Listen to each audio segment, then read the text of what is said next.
We are going to start with the Battle of Plassey. ठीक है, कल मैंने आपको लिखवाया था ना कि like first half of the East India Company was just a trading company. ठीक है, so what happened and how did the first step begin towards the political expansion of the British? So we are going to start that today.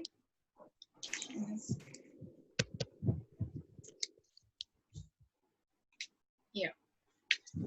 So this is what we are going to do today is Battle of Plassey. ठीक है, किसी ने नाम सुना है इसका? Yes, ma'am. Yes. What do you know about it? Ma'am, it took place in 1757. और It was fought between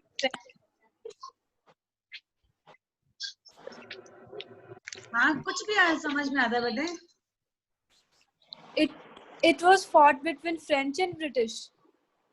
It was fought between French and British. तू पानी चल जाना और पानी चल जाना है फिर ना बैग रहन दे इथे पे बेटा अपने म्यूट कर लो सारे प्लीज. ठीक है, when I ask you then we will unmute it. Okay, ठीक है. So Jasdeep, French and British is fine, but हम एक बहुत important angle भी भूल रहे हैं. एक और चीज है, कौन है और? Ma'am, Sirajudaulah. Yes. Who was Sirajudaulah? He was the ruler of Awadh or Bengal. I am not sure. अब एक और चीज आपका कॉन्सेप्ट आपने क्लियर करना है. Good, you got both the names now. Actually there were two very big provinces.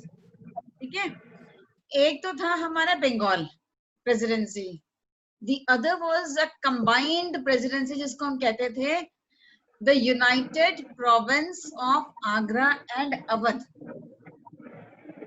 ठीक है, तो जो अवध का नवाब भी आपने पढ़ना है और ये इसको भी पढ़ना है हमने. तो ये चीज याद रखना बेटा. Be very clear in the concept. The person who is in Bengal is Sirajuddaula. ठीक है, जो अवध के नवाब की बात करेंगे he is Shujauddaula. Okay, ma'am. Fine. तो यहाँ पे very true, we are going to talk about कोई भी चीज जब हम करते हैं ना बेटा, रिमेम्बर वन थिंग कि हमने कोई भी बैटल जब लिखते हैं and whatever, because now you have the limit of your words also. हम लोग के टाइम पे तो we used to write endlessly. So you have to be very clear in your concepts कि फर्स्ट पैराग्राफ में whenever there is a battle you have to write when it was fought, between whom it was fought, and what was the result. So this has to begin with this.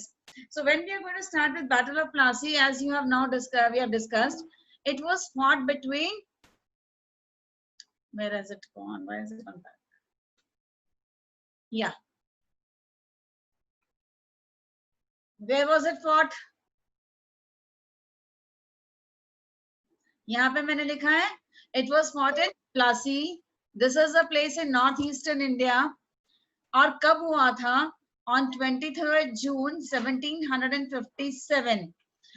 So this is what is happening is when I'll tell you a little bit of background of this.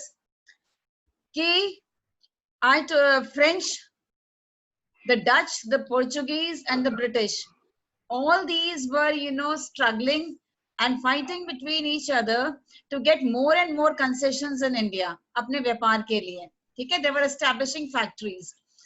तो हर जो था राजा, जो company वाले होते थे, वो कोशिश करते थे अपना इन्फ्लुएंस को बढ़ाकर रखें. Now what was happening is the British had a factory in Calcutta. ठीक है, तो ये चाहते थे, but जो नवाब था he was a little close to the French.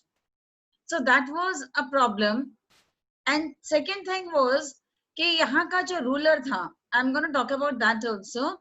He died, and जो उसके successor थे, उसके बाद there was a war of succession आपस में इन लोगों के बीच में, जिसका फायदा अंग्रेजों ने उठाया. So finally when this was fought, Actually, it is a battle between the British East India Company and the Nawab of Bengal, who happened to be Sirajudaulah. Okay, but to some extent, the French helped Sirajudaulah. समझ में आ गया आप जसदीप बेटे? ठीक है? Yes, ma'am. Now, Excuse me, ma'am. yeah बेटे. तो ये प्लेस था या कोई फोन प्लेस था? समझ नहीं आ रहा बेटा. I can't hear you. Can you write in the chat box then? Ma'am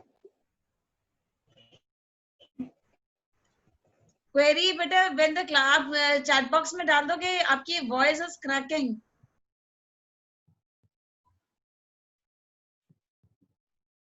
कौन सा बच्चा था बेटा? Who was asking?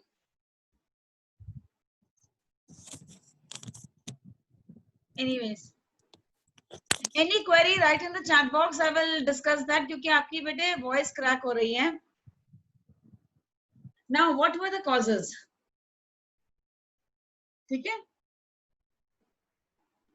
One was the disputed succession of Sirajudaulah, disrespect of the Nawab by the British, and the British helped to Nawab's rivals, and one of them was Shaukat Jung. Clear? अब इनको in detail हम करते हैं. This is the person we are talking about now. His name is Sirajudaulah.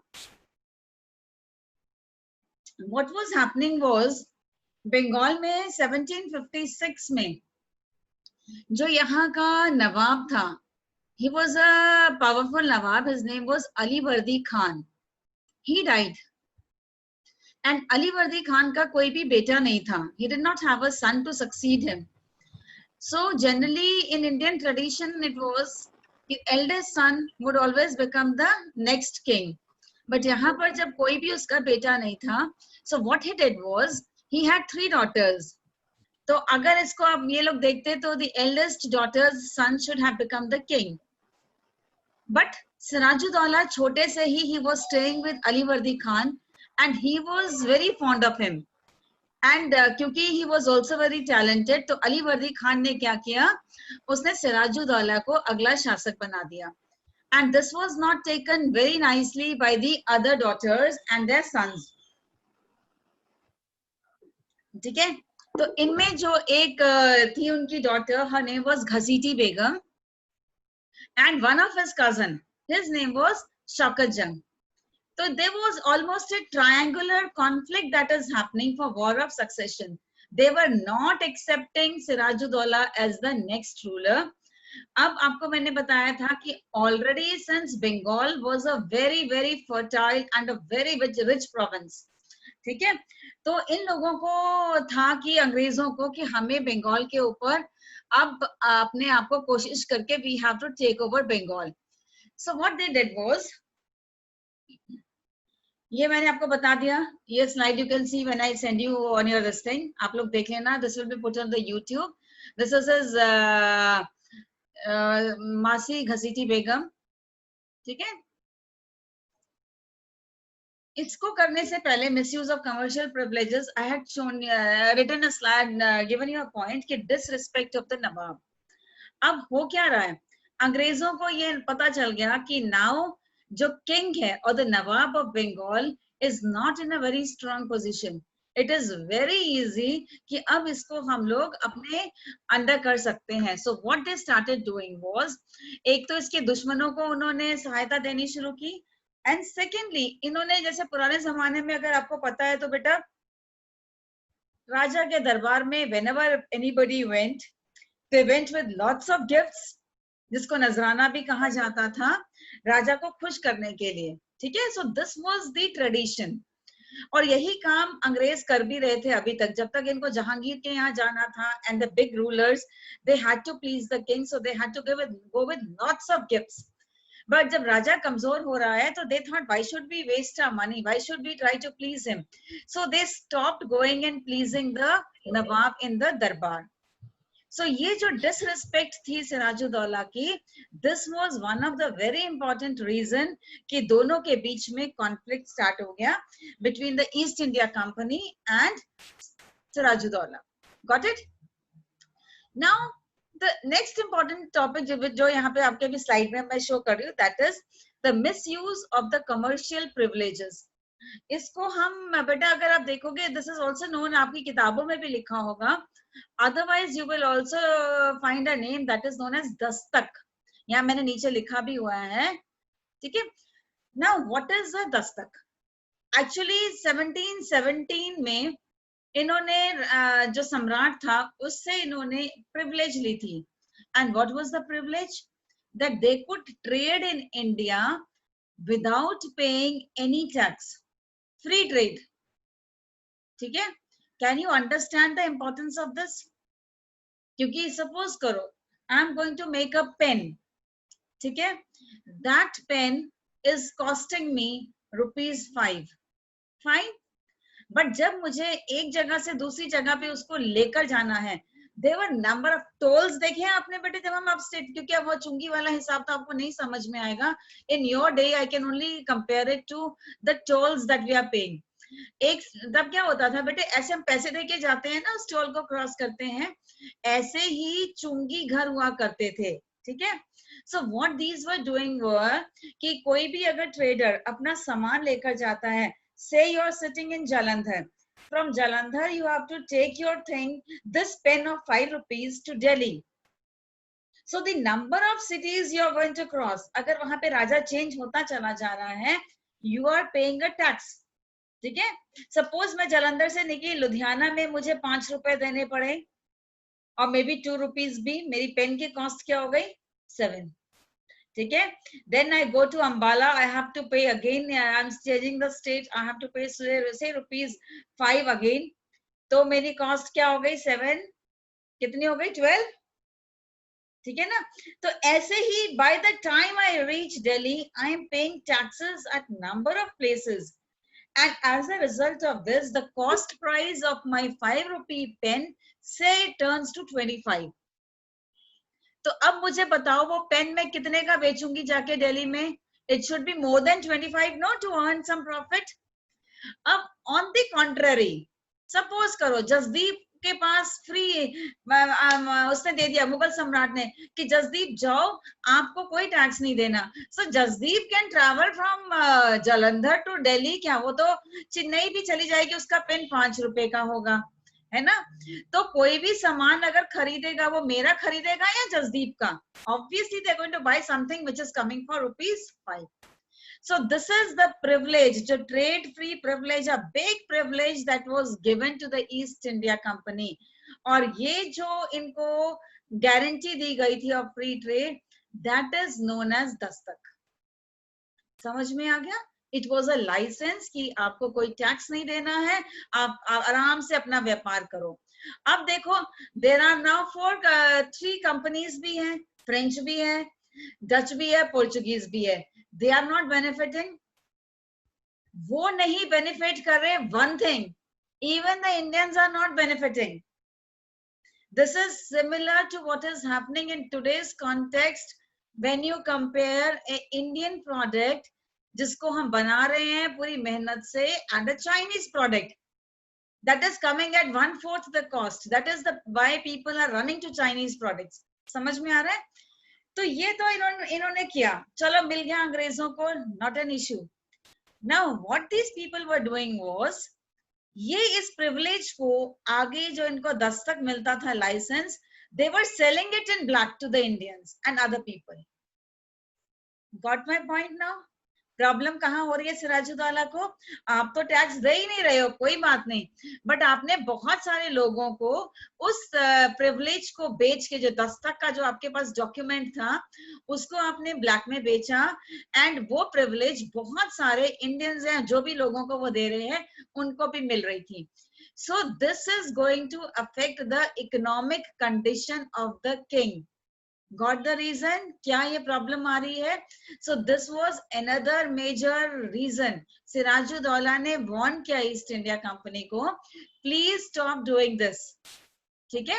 But as is the case कि उनको क्या, east India Company को क्या लगने लग गया, अरे राजा तो कमजोर है, व्हाई शुड वी बॉदर. ठीक है. So that is the reason they did not bother and they did not pay heed. और ये जो कॉन्फ्लिक्ट है दोनों के बीच में, वो बहुत ज्यादा बढ़ गया. Got this beta, all of you? कोई issue होगा, please write down in the listening chat box now. Where is it gone? Yeah. Next is important thing that is happening now is that is the fortification of Fort William. Now what is मैंने आपको कहा था ना बेटे, जो इनकी factories हुआ करती थी अंग्रेजों की, they had factories in a number of places, fine. तो इनमें जो कैलकाटा में इनकी जो फैक्ट्री थी, that was known as Fort William.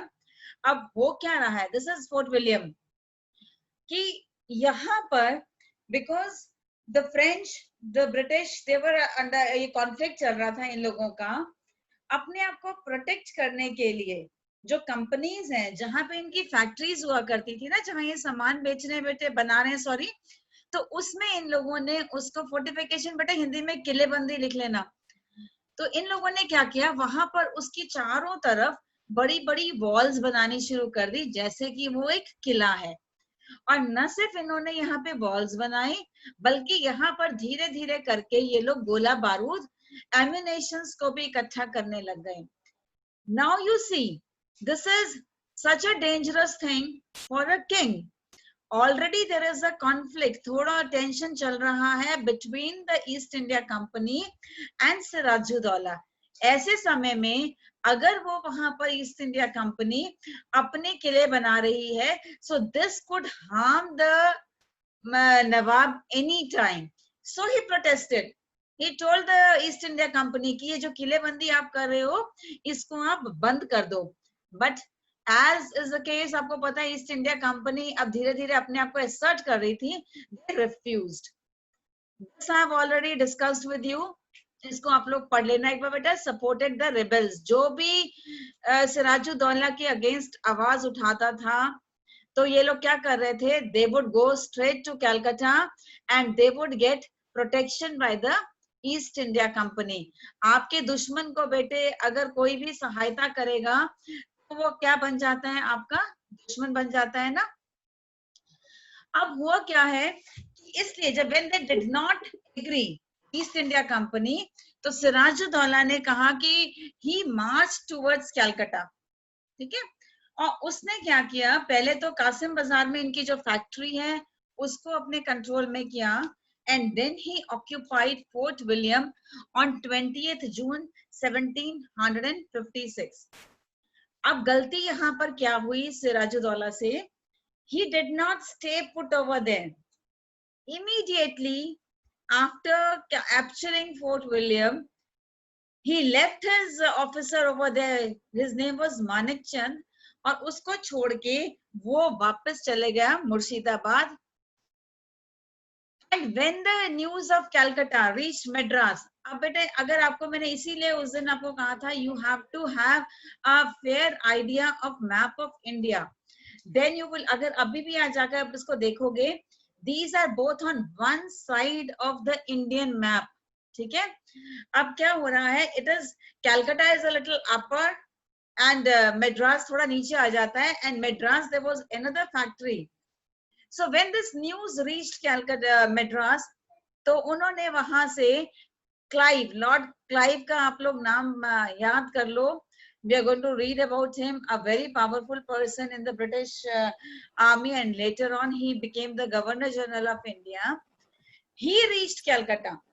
वो अपनी सेना की एक टुकड़ी लेकर वो 1756 के दिसंबर में ही reached there, और उन्होंने बड़ी आसानी से कैलकाटा को वापस अपने कब्जे में ले लिया, ठीक है। Now seeing that the situation is bad, Sirajuddaulah had no option, but he entered into a treaty with the British. This treaty is known as the Treaty of Alinagar. इसमें उन्होंने बहुत सारी जो डिमांड्स थी ईस्ट इंडिया कंपनी को, उसको इन्होंने मान भी लिया। He agreed, okay, I agree with whatever you say, but there should be peace in Bengal. But ये जो दोनों के बीच में बेटा कॉन्फ्लिक्ट चल रहा था, that could not calm down with the treaty of Alinagar. Now what is happening is, there is another incident which most of you must have heard, but in history it is very well talked about, that is the black hole incident. इसमें ये कहा जाता है कि बेटे जब इन्होंने कलकत्ता को कैप्चर किया था ब्रिटिश से, तो उस टाइम पर क्या हो रहा था, कुछ कैप्टिव्स जो थे, many of them had escaped, but some of these people, they, जिसमें बच्चे भी included थे, they were all placed in a small cell. See, अगर आपको दिख रहा है बेटा, on the right side of this picture, that is the view of the Fort William के जो cells हैं, है ना, rooms. और left side की जो picture है, you can see the exact room in which they were locked. And it was said that it was a very hot day. ठीक है, जून का ये महीना था, एंड इसमें इन लोगों ने क्या किया, 143 people, they were all stacked up in one room. छोटा सा कमरा, 18 feet by 14 feet, इसमें सारी slide में you have the dimensions of the room, and it had no ventilation. And it is said because of the severe heat, जब अगले दिन सुबह ये दरवाजा खोला गया, तो out of the 143, 120 people had died because of suffocation. और एक दूसरे को वो लोग कूद के, मतलब there was a small ventilator, वहां से हवा के लिए जा रहे हैं, so each one is pulling each other नीचे.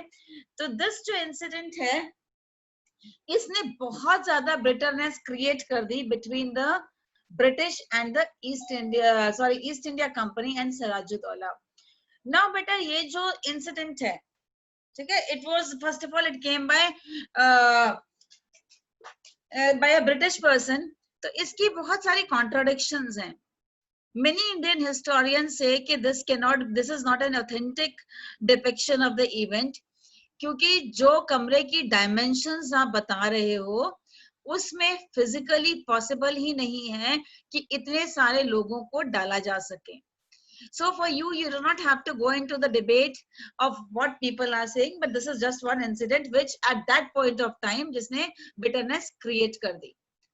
Now, आपको मैंने उस दिन भी बोला था बेटा एक चीज कि अंग्रेजों ने साम दंड भेद हर तरह की नीति अपनाकर इंडियंस को अपने कब्जे में करने की कोशिश की.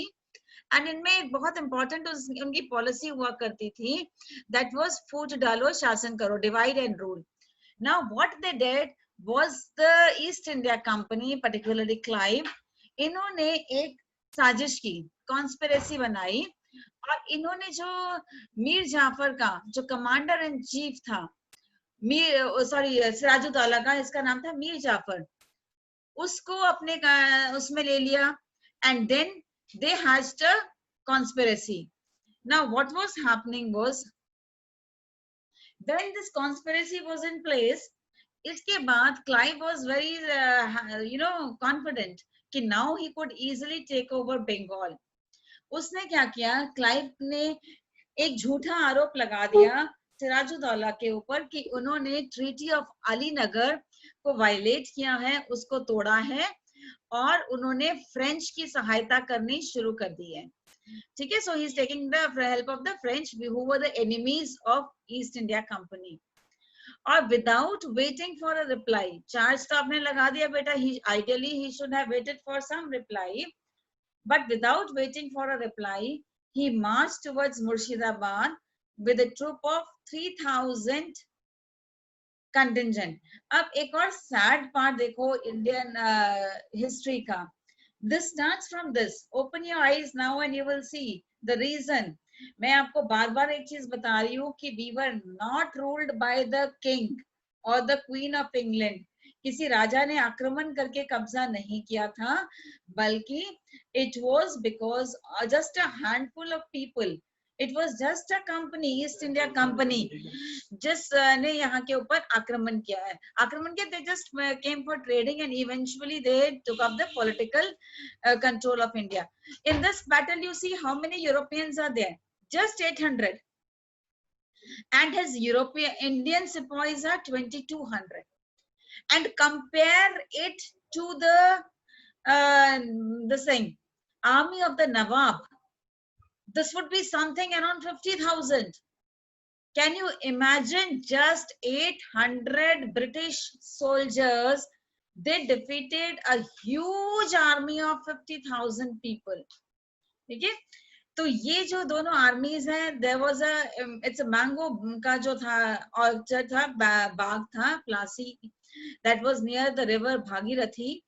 वहां पर इन लोगों के बीच में they both the armies met. Now as was to happen, वो क्या रहा है कि मीर जाफर जो है, he had already joined hands with Clive.